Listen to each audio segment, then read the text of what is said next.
君が恋しい。君は手のひらに水を注いでいる。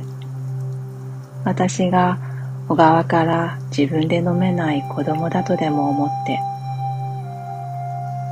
愛しい君、渇きは抑えるものじゃない。満たすものだ。やってみろというの。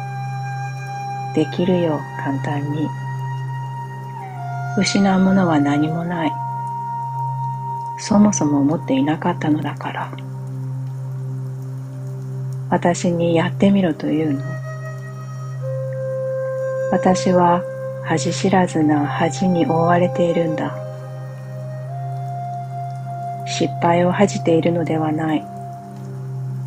長い間追い求めているうちに子供の顔は失ったから。君の肌を包み込みたいんだ。ますます輝くその肌を。だが私も裸でいることを知っている。裸で生まれてきたのだから。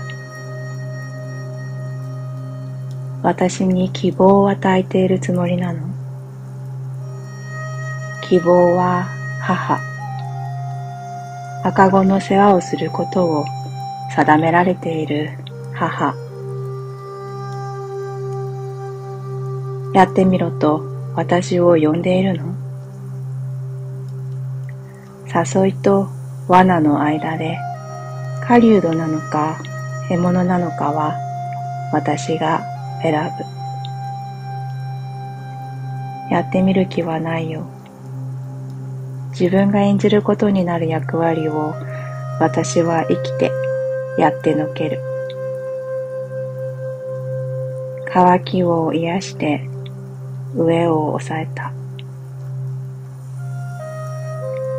長い間追い求めているうちに子供の顔は失ったから。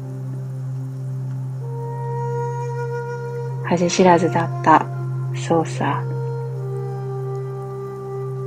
やってみろ。渇きは抑えるものじゃない。試すな。癒せ。